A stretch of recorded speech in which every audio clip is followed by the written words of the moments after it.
Rhese Abrams joins us now, a senior with USC women's rowing. Great to have you. You're fresh off a workout condition. Take us through what's the day in the life of a rower, because there's so much training that leads up to the few events that you have. Yeah, well, thanks for having me. I'm still cooling off a little bit, but so my day starts off. I wake up at 5:28 in the morning. I give myself 2 minutes to lay in bed. Yeah. 6 days a week.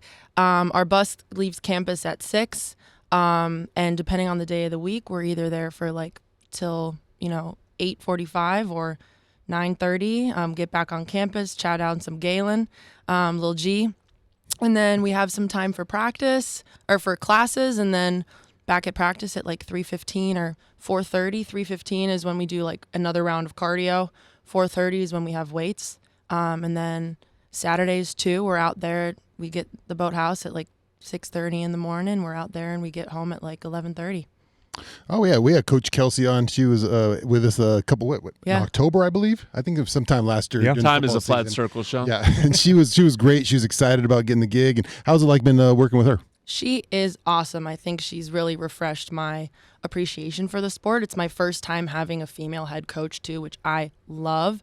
I think she's just got great tenacity, great energy, great competitiveness, and bringing that energy to the team I think is really good. We have a massive group of freshmen, a really young team, and I think she's, taking them and running with them. They've got a lot of great speed and talent. She's going to mold them really well. I could tell you were a student athlete as soon as you said you wake up at 5:28 exactly. Mm-hmm. Hey, just a creature of habit. The same thing when I was here.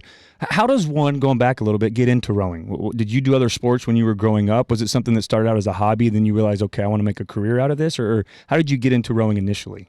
So I used to swim competitively. Okay. There's a huge swim to rower pipeline. If you're a swim to rower, you know what I'm talking about. But everybody's like, oh, it's a water sport. It's full body. Try it out. And there's only one club team. I'm from Chicago, so there's only one club team in the city, really.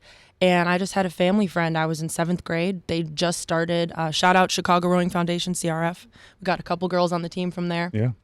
And, they had started a middle school program, and a family friend of ours whose son was rowing had just started it up. He was also tall, long, lanky, that whole thing. And she was like, Rhese should try it. And my mom was like, okay. So I tried it, and I was like, this is awesome. I'm such a team-oriented person, and I loved swimming, but it was so individual. And I wanted to work with my teammates, not against my teammates, and compete with them. And it just became something that I just hopped on the train in 7th grade and haven't hopped off since. So that's awesome. Yeah.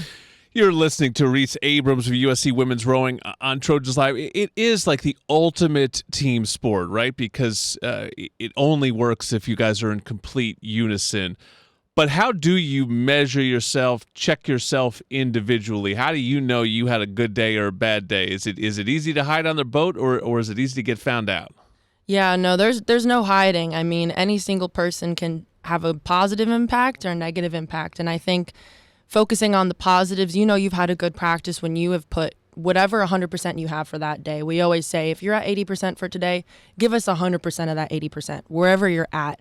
Just give the best you can, push that extra mile, extra meter.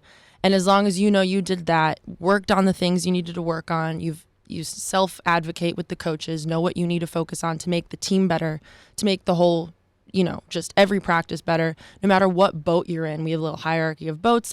Each boat has a different amount of points for qualifying for NCAAs and just throughout the whole season. And so even if you're in the lowest boat or the lowest boat, you're pushing that boat, you're pushing those people. So no matter what boat you're in, you're making the team better. And so knowing that you have a good practice is knowing that you just put it all out there and you just tried your best. And if you had a little mess up, you skip on the water, miss a little water with your oar, as long as you don't let that dictate your whole day and you can move on, kind of have a little bit of a memory of a goldfish type thing, that's huge in rowing.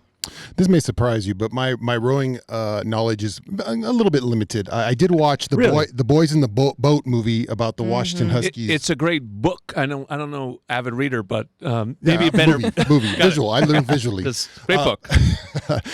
But yeah, I wanted your position. You're the bow. Is that what you? Right now, I'm Okay. sitting bow. Okay, what's the bow position? Walk us through that, because I don't know if they told me in the movie what that was, so I was interested in hearing about that position. Well, so it depends on what boat you're in. Okay. If you're in an 8-person boat, the bow is the farthest away from the coxswain. Coxswain being the shorter person that you see in the team, has just as much impact as a rower, even though they're not being physical. They're still physical in their competitiveness. They're steering the boat. They're kind of like a mini coach. Yeah. I They remember that really position. motivate us through that.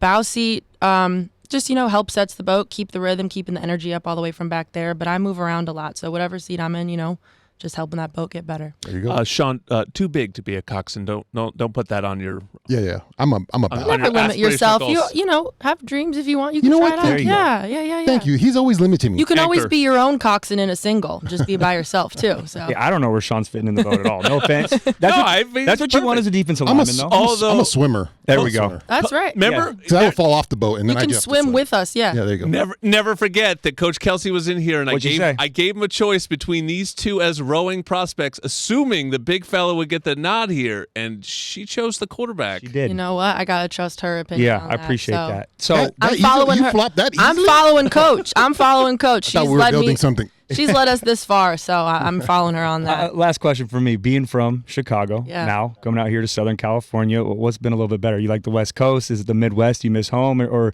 have you enjoyed living in Los Angeles? I absolutely adore Chicago. I Yeah. will be a Chicagoan until the day I die. I literally have the area codes on my leggings There you right go. now. But I think LA's great. I don't have to pry my frozen hands off the oars on the practice. I can row year round, and I think for what I'm doing right now, it's just perfect.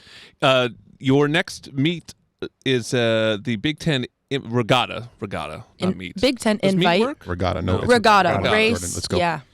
Why is it in Sarasota? Big Ten invite in Sarasota, Florida? Yeah, so the amazing thing about Sarasota is that they have the Nathan Benderson Park, which is like the best man-made course for rowing. I don't know why it's in the most humid, hot place ever, but it's just this little area that's perfectly cultivated for rowing and Yeah. races.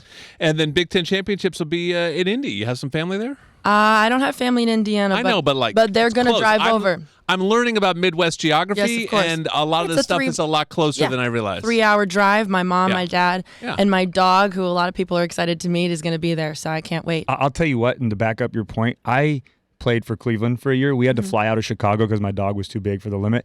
The coldest I've ever been in my life. It was like a negative 30-degree wind chill in the city, Yeah. and I have never been more cold in my entire life. So Thank kudos Lake to Michigan you for for that, living yeah. it. Yeah. Well, it's 80 degrees outside now, guys. there we go. That's why it's the place to be. Place Thank to you be. so much, Rhese. Thank We got you. one more segment of Appreciate it. Trojans Live coming up.